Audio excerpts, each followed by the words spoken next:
Hi everyone, this is Mike Williams. We're here at our second Black Mogul event in Atlanta, Georgia, and specifically in Buckhead.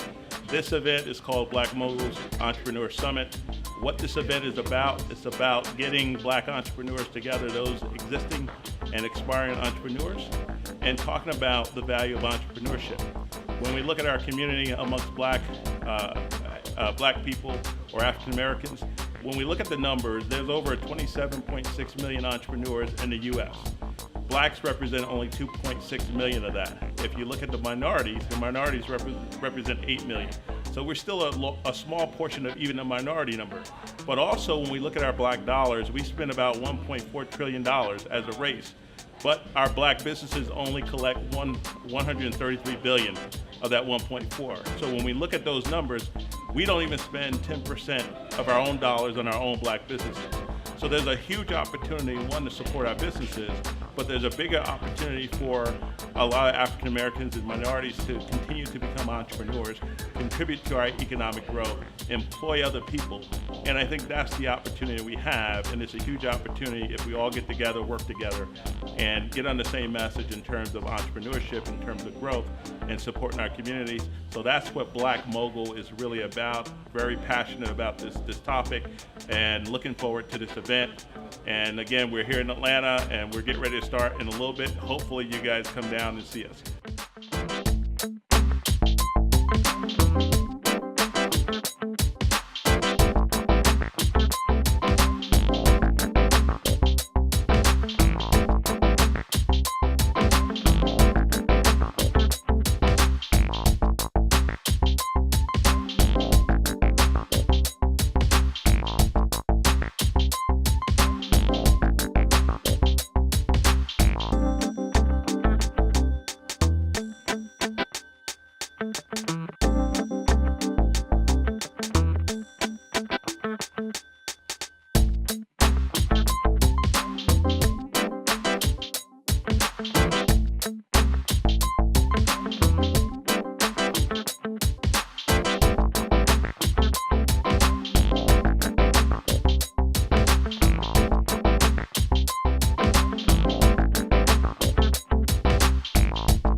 I think for me the biggest thing is about leaving a legacy for my daughter, and really leaving a legacy of prosperity and entrepreneurship for African Americans behind me. I think that's important in our community. I think that's important for our race as a whole. We're taught to go to school and get a good education and then go get a job to pay for that education. I think one of the things we need to teach our youth is that it's not just about going to school and going to work for someone else. Another option they have is to also build their own company and work for themselves. I actually became an entrepreneur out of necessity. I had a very varied skill set, but I wasn't able to fit into a box and just do one thing. So I ended up providing different services to different clients based on their needs. For some clients, I provided my audio services. For other clients, I provided my video services. And then for other clients, I provided strategic communications and training services. That allowed me to build the framework to run the business, and we're here now. I've always been a creative person. I've always loved starting things on my own, and I feel like as things are important to me, I want to go after them, and I didn't ever really see myself working for someone else to fulfill their dream. I've always been really driven to fulfill my dreams and things that are important to me within my community, helping youth, helping young women to aspire and meet their own goals and dreams. So it's always been in me as a young girl that, you know, I would do something on my own and drive my own business.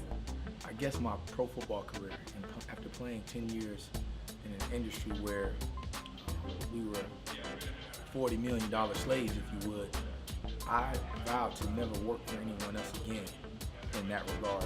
It was something that for me, I wanted to leverage my gifts and my talents and abilities to give a service to the people and not necessarily to someone else's dreams.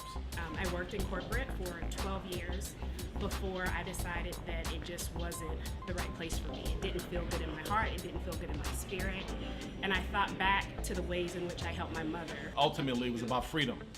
and being able to control my time, being able to serve the community that I live in, that I work in, that I play in. And I think those are the things that really inspired me to say, I want something more. I want to bring something else to the table.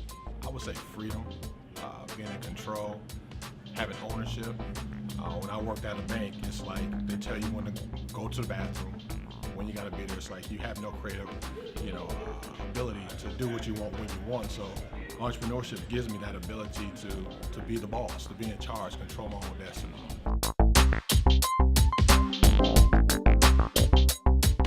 Well, when you look at what's going on in the country today, like never before, I think entrepreneurship has to be at the top of our agenda. But even if you go back, you look at history, or if you look at the Black Wall Street movement, and look at that model in general, and it's really a great model of how black dollars are being recycled. It's really a great model on how businesses in the black community were created and developed. And when you look at, we had black doctors and black lawyers and black accountants, and obviously we had the black church. But those dollars, when you look at that movement, those dollars are being recycled, and that created a sense of community. And I think it created a sense of empowerment, along with recycling those dollars right back into the community. There's over $1 trillion that are being spent by the black community, but only 10% of that comes back into the community, and that's a problem. Entrepreneurship is important within the black community because I believe in ownership or slaveship. And if we don't own and create more work opportunities and autonomy for our people, we'll always have to depend on other cultures and races and ethnicities in this system to help us transcend.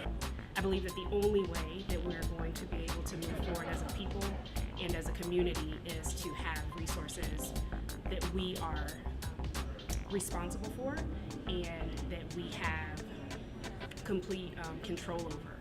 And in those ways, I think we can actually move forward and get ahead.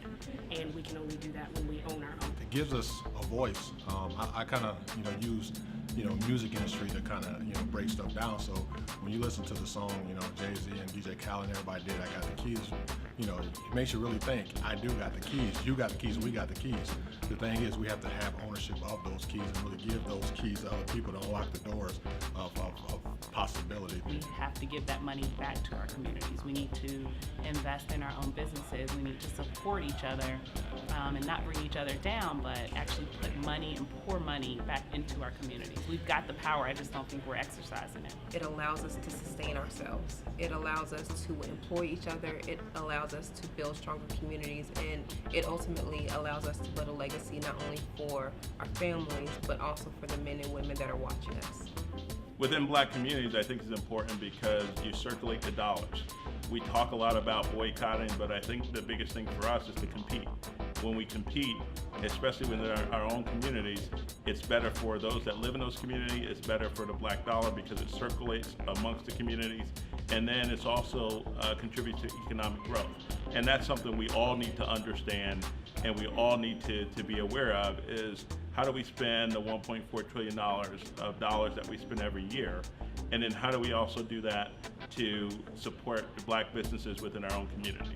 So I think that's important, and I think the positive impact of doing that within black communities speaks for itself.